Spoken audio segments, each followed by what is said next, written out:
Y a-t-il quelque chose de commun entre la lettre des généraux appelant à une intervention de l'armée pour mettre fin au délitement du pays et le bicentenaire de la mort de Napoléon que l'on commémore mercredi 5 mai? C'est une mythologie française. Il est toujours intéressant de s'intéresser à nos propres mythologies. Or, depuis la Révolution, depuis 1789, chaque fois que le pays connaît des troubles, connaît des périodes de doute, connaît des tragédies, surgissent la figure d'un général comme homme providentiel qui pourrait être le sauveur du pays. Ça commence très tôt sous la Révolution avec le général Lafayette, mais surtout, ça se concrétise 10 ans après la Révolution, en 1799, avec la prise du pouvoir, non pas par l'armée, mais par un général, et pas n'importe lequel, le général Bonaparte, qui deviendra Napoléon Ier, l'empereur des Français.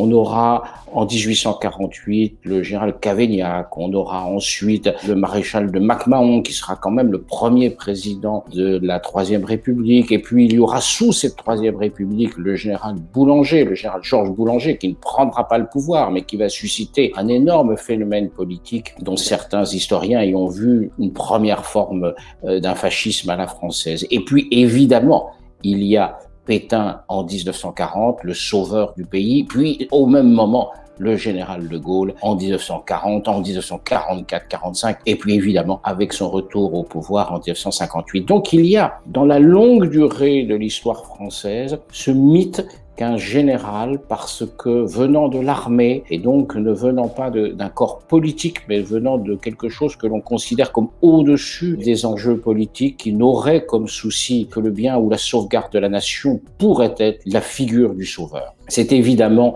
une pure mythologie, un pur mythe. Tous les généraux, quels qu'ils soient, ont eux aussi des idées et des projets politiques, et on le voit bien dans la lettre des généraux qui véhicule des idées d'extrême droite. Aujourd'hui, ce bicentenaire de sa mort, curieusement d'une certaine manière célébré par le président de la République, parce que Napoléon a quand même mis fin à la République dans notre pays, ne l'oublions pas, mais il arrive dans ce moment de crise identitaire. Et plus récemment, on a aussi vu le succès, en tout cas en librairie et parfois même dans les sondages, du général Pierre de Villiers qui auraient pu avoir des tentations politiques. Je partage leur affliction, je partage leur constat et que je pense que ces problèmes se règlent par la politique et par un projet politique validé par les Français dans un cadre évidemment démocratique. Donc on voit bien que cette figure est toujours là, d'où l'écho dans l'opinion publique et dans la classe politique et dans les médias aussi, de cet appel des généraux qui effectivement arrive au même moment